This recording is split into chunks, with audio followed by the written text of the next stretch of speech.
Amis du jour, bonjour, c'est Jean-François du Web et la Tortue, bienvenue dans ce 54e épisode des Actus de la semaine, le condensé de l'actu social média, c'est parti. On commence avec Twitter. La semaine dernière, je vous annonçais qu'une limitation de lecture des tweets pour les personnes n'ayant pas Twitter Blue avait été annoncée par Elon Musk. Je reviens sur cette news car il y a eu des modifications qui sont survenues dans les heures suivant mon podcast. Donc quand je vous ai annoncé cette restriction, eh bien la limite officielle était à 600 tweets par jour, mais ce que je n'avais pas vu, c'est qu'il y avait également une limitation pour les comptes vérifiés qui était à 6000 tweets par jour. À noter qu'également les personnes qui venaient de créer un nouveau compte sur Twitter ne pouvaient lire que 300 tweets par jour. Quelques heures plus tard, la limitation est modifiée. On est donc sur une limite à 10 000 tweets quotidiens pour les comptes vérifiés, 1000 tweets quotidiens pour les comptes non vérifiés et 500 pour les nouveaux comptes. Vous l'aurez compris, la limitation a donc été un petit peu rabaissée. Sans compter le fait qu'en plus de cela, les personnes n'ayant pas de compte ne peuvent plus du tout regarder de tweets. Comme je vous le disais la dernière fois, ces limitations sont temporaires. Elon Musk les explique par le fait qu'actuellement, le site internet de Twitter est sujet à énormément de scrapping. Pour faire simple, le scrapping, c'est du vol d'informations. Autrement dit, certains sites internet aspirent les données de Twitter pour capturer de l'information, notamment les intelligences artificielles qui sont pointées du doigt par Elon Musk. Alors on va être clair, actuellement tous les réseaux sociaux et plein d'autres sites internet sont touchés par ce phénomène. Mais visiblement, cela ne plaît pas à Elon Musk, il veut garder le pouvoir sur sa plateforme et donc il a décidé d'intenter une action en justice contre ceux qui ont volé des données et qu'il espère les voir devant les tribunaux, ce qui devrait prendre, si on est optimiste, 2 à 3 ans. Au moment où j'enregistre ce podcast, on n'a absolument aucune nouvelle sur la levée de cette limitation. On ne sait pas du tout ce que va donner cette attaque en justice parce que actuellement, eh bien, rien n'a été précisé sur ce sujet. Y a-t-il un parallèle à faire avec Threads, la nouvelle application de Meta qui veut concurrencer Twitter? C'est possible. Ne vous inquiétez pas, on en parle juste après quand on sera sur la partie Meta. Je vous donnerai plus de précisions sur la sortie de cette application qui va très bientôt arriver. Dans tous les cas, si j'ai du nouveau d'ici la semaine prochaine, je vous en parlerai. Est-ce que vous connaissez TweetDeck? En fait, c'est une plateforme parallèle à Twitter, créée par les développeurs de Twitter pour justement centraliser votre manière de communiquer sur la plateforme, d'obtenir des statistiques plus poussées et par exemple de programmer la publication de tweets à l'avance. Jusqu'à présent, cette plateforme était totalement gratuite, vous pouviez l'utiliser de manière totalement illimitée et vous pouviez même connecter plusieurs comptes Twitter via cette plateforme. Et bien sachez qu'à partir de début août, vous devrez avoir Twitter Blue pour continuer à utiliser TweetDeck. Alors TweetDeck payant, moi ça fait déjà plusieurs mois, même plusieurs années que j'entends parler de cela, donc c'est pas lié à Elon Musk. Alors bien sûr, il a dû s'engouffrer dans la brèche quand il a vu que c'était dans les tuyaux. Donc certes, c'est vraiment Elon Musk qui lance le mouvement, mais sachez que l'idée était déjà là bien avant son arrivée.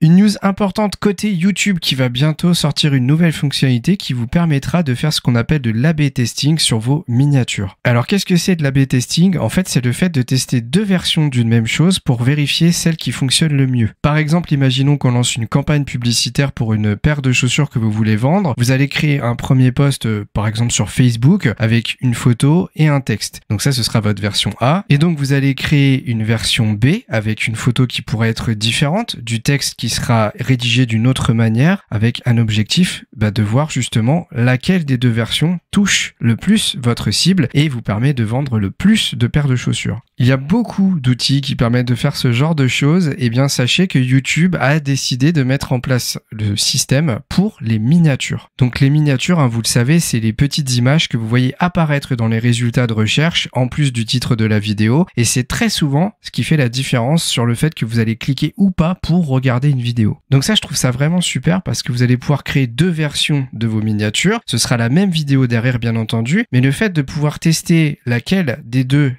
miniatures, je précise, fonctionne le mieux, c'est vraiment top. Faut savoir qu'il y a quelques années, il y avait une technique marketing qui consistait à sortir une vidéo avec sa miniature A et au bout de 24 ou 48 heures, si les stats de la vidéo n'étaient pas bonnes, eh bien de remplacer cette miniature par une autre et très souvent l'algorithme en fait réinitialisait un peu la diffusion de la vidéo et si votre miniature B était meilleure, eh bien vous gagnez beaucoup plus de vues et en fait ça repartait quelque part à zéro. Et bien ça c'est plus trop possible, mais justement on a l'impression que YouTube veut faire une sorte de compromis en vous permettant de tester de l'A/B testing du coup avec deux versions de miniature. Je trouve ça vraiment sympa. Allez, on passe au groupe Meta où il y a pas mal de choses à dire cette semaine. Je vous teasais l'annonce tout à l'heure dans Twitter. Threads, le nouveau concurrent justement de la plateforme à l'oiseau bleu, va sortir très prochainement. Alors pour être plus précis, en fait l'application est déjà sortie dans plus de 100 pays, mais en Europe toujours pas car elle ne respecte pas pour l'instant le RGPD. Malheureusement, on n'a pas pour l'instant de date précise quant à la sortie dans l'Union européenne de l'application, mais ça ne saurait tarder. Alors pour remettre un petit peu les choses dans le contexte, il faut savoir que dans mes anciens podcasts, je parlais de l'application en la nommant P92 ou Barcelona puisqu'elle avait plusieurs noms de prototypes. Et bien finalement, c'est aucun des deux qui a été retenu. Ce sera donc bien Threads qu'il faudra retenir. Je remets un peu les choses dans son contexte parce que si vous avez suivi mes podcasts, il se pourrait que vous soyez perdus. Alors pourquoi on dit que Threads est un concurrent de Twitter ? Eh bien parce que c'est un format texte, il est vraiment concentré là-dessus. L'interface serait très similaire à celle d'Instagram en retirant l'aspect visuel, les photos et les vidéos, mais en fait on n'aurait pour objectif que de partager des posts très courts. Le but principal étant bien entendu de capitaliser sur un instant T et d'être le nouveau réseau social de l'instantané puisque on le sait Twitter ne va pas très bien, mais son point fort à Twitter c'est qu'on a l'information quasi en temps réel, c'est le réseau social le plus réactif de la planète à ce jour. Bien entendu, comme l'application vient de Meta, quand il faudra vous connecter, eh bien en réalité vous pourrez déjà utiliser vos identifiants Facebook. Il ne sera donc pas obligatoire de créer un compte. Si on parle un petit peu statistiques, sur les 100 pays environ où l'application est proposée et sur les 5 premiers jours de sa mise en place, il y aurait eu 100 millions d'utilisateurs enregistrés.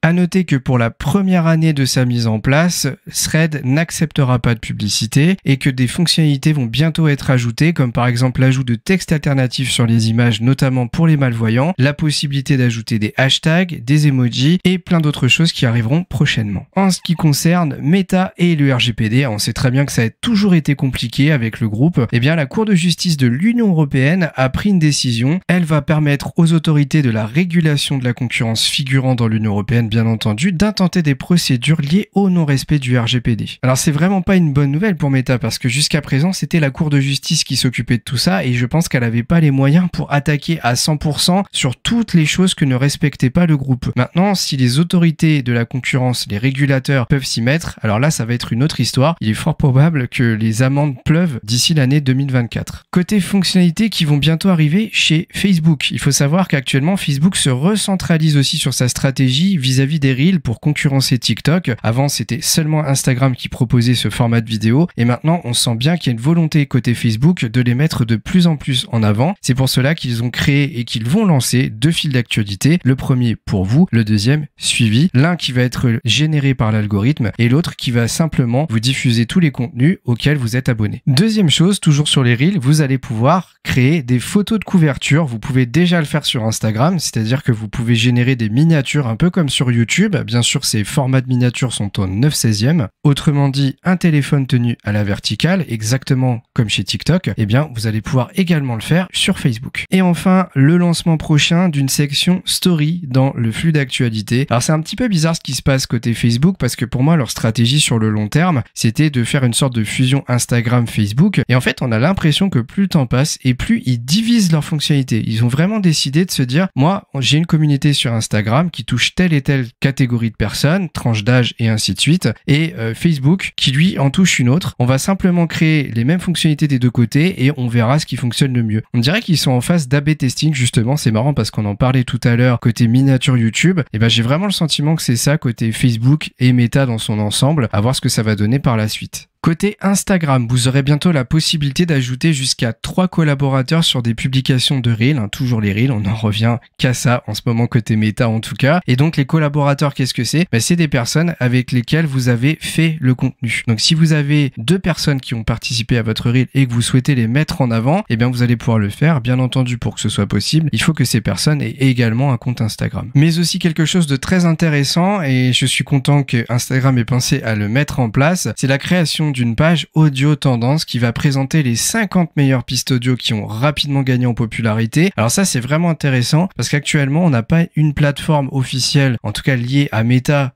pour Instagram et à TikTok par exemple, où on sait clairement quelles sont les pistes audio qui fonctionnent dans les jours qui viennent. Et ça a un réel impact parce que vous avez des algorithmes qui en fait diffusent plus ou moins vos contenus, notamment les Reels et les TikTok, si on refait le parallèle, parce que justement votre musique, celle que vous avez choisie, eh bien les gens aiment bien l'écouter. Et c'est pour ça que c'est tout bête, mais parfois il faut juste choisir une bonne piste audio. Alors bien sûr, il faut que votre contenu soit quand même intéressant, mais si en plus de ça vous avez la bonne piste qui va bien, eh bien ça peut juste faire exploser votre contenu. Bien entendu, on n'a pas de date quant à la sortie de cette fonctionnalité. Et voilà, on arrive à la fin de ce podcast. Il y avait quand même pas mal de news intéressantes, avec notamment la sortie de Threads, le concurrent de Twitter, qui ça y est va très bientôt arriver en Europe. J'espère que ça vous a plu. Merci de votre écoute. Comme d'habitude, si vous pouvez le faire, n'hésitez pas à mettre 5 étoiles sur la plateforme d'écoute à partir de laquelle vous écoutez mes podcasts, et n'hésitez pas à venir commenter le contenu sur YouTube si vous voulez échanger avec moi. À très bientôt pour un nouveau podcast du Web et la Tortue.